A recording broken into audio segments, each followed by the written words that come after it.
parle. Chaque jour, Charles et Carole vous présentent la leçon de l'école du sabbat.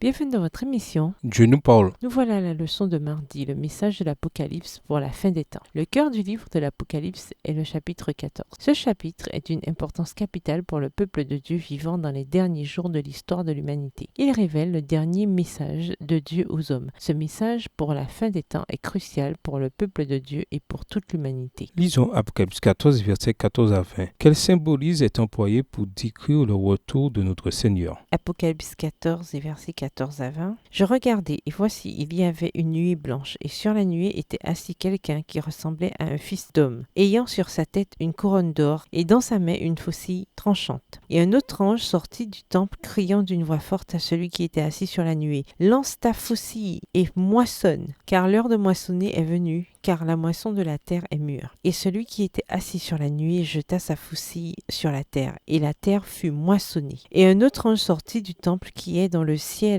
ayant lui aussi une faucille tranchante. Et un autre ange qui avait autorité sur le feu sortit de l'autel et s'adressa d'une voix forte à celui qui avait la faucille tranchante, disant, « Lance ta faucille tranchante et vendange les grappes de la vigne de la terre, car les raisins de la terre sont mûrs. » Et l'ange jeta sa faucille sur la terre, et il vendangea la vigne de la terre, et jeta la vendange dans la grande cuve de la colère de Dieu. Et la cuve fut foulée hors de la ville, et du sang sortit de la cuve jusqu'aux morts des chevaux, sur une étendue de 1600 stades. Le symbolisme de la moisson est employé tout au long de la Bible pour décrire le retour de Christ. Matthieu 13, versets 37 à 43, Marc 4, verset 29. Dans Apocalypse 14, la moisson de grains mûrs représente la rédemption des justes et la vendange de raisins mûrs décrit la destruction des méchants. Apocalypse 14, versets 6 à 12 contient un message urgent pour préparer les hommes et les femmes à la moisson finale de la terre. Lisons Apocalypse 14 et versets 6 et 7. Quelle est l'essence du message qui se trouve dans ces deux versets? En quoi nous aide-t-il à comprendre notre identité d'adventiste du 7e jour? Apocalypse 14, versets 6 et 7. Je vis un autre ange qui volait par le milieu du ciel, ayant un évangile éternel pour l'annoncer aux habitants de la terre, à toute nation, à toute tribu, à toute langue et à tout peuple. Il disait d'une voix forte, « Craignez Dieu et donnez-lui gloire, car l'heure de son jugement est venue, et adorez celui qui a fait le ciel et la terre et la mer et les sources d'eau. » Le message du premier ange d'Apocalypse 14 lance un appel à la génération vivant au XXIe siècle qui aspire à trouver un sens à sa vie. Il présente l'évangile de la grâce de Dieu qui donne le pardon à tous. Il nous purifie de la culpabilité du péché et nous donne la puissance nécessaire pour devenir vainqueurs. Ce message donne la base de toute estime de soi dans le fait que Christ nous a créés et nous a rachetés. Il indique qu'un jour toute injustice parviendra à son terme dans le jugement final de Dieu. C'est une nouvelle incroyablement bonne car elle révèle que l'injustice ne durera pas toujours.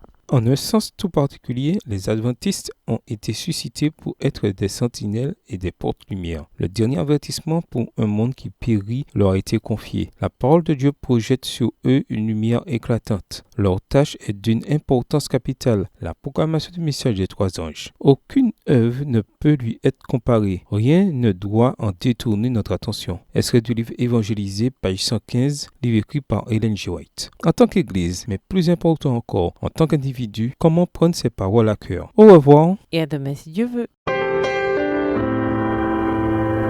Dieu nous parle. Chaque jour, Charles et Carole vous présentent la leçon de l'école du sabbat.